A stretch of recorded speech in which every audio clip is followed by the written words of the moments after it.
हे गे होली में ना तू घूमै छौरी, हे गे चढ़ल जवानी के रहेंगे देतो। जिया जिया दीपक भाई तू तो होली में दिलक धूम मचा। हाँ रमना छौरा रंगदारी से अपना चोली में रंग रगड़ देतो। हे गे रमना छौरा रंगदारी से अपना चोली में रंग रगड़ देतो। चोली में रंग रगड़ देतो। हे गे चोली में रंग रगड़ देतो। रजवा छौरा रंगदारी से अपना चोली में रंग रगड़ देतो। हे गे रमना छौरा रंगदारी से अपना चोली में रंग रगड़ देतो। सुमित सतीश रैना अखर हासक सुन रहल छी निर्भापुर से अनु रिकॉर्डिंग स्टूडियो के शानदार प्रस्तुति। हे गे जिला खगड़िया के छौरा से सनगल, जिला खगड़िया के छौरा से सनगल रंगे लगा के दबे तो इंडिकेट लड़का के छौरा के रंग देतो। तिलकवारा में तोरा बजाए देतो।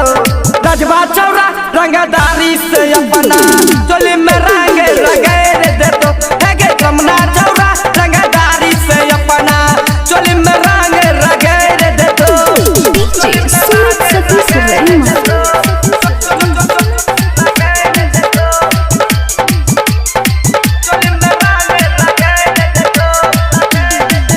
हे गे राती मंगरौनी के छौरा पिया कर, राती मंगरौनी के छौरा पिया कर करबे जे हल्ला रंग देतो गतर गतर। दीपक दीवाने संभाल लेतो। हे गे बुलेट राजा संभाल लेतो। रजवा छौरा रंगदारी से अपना चोली में रंग रगड़ देतो। हे गे रमना छौरा रंगदारी से अपना चोली में रंग रगड़ देतो। सुमित सतीश रैना अखर हासक सुन रहल छी निर्भापुर से अनु रिकॉर्डिंग स्टूडियो के शानदार प्रस्तुति। हे गे राती मंगरौनी के बाते की कहियो, राती मंगरौनी के बाते की कहियो। कहो दीपक रमन साथे में रंगो तिलकवरिया के छौरा बजाए देतो। हे गे जगह के छौरा रंग देतो। रजवा छौरा रंगदारी से अपना चोली में रंग रगड़ देतो।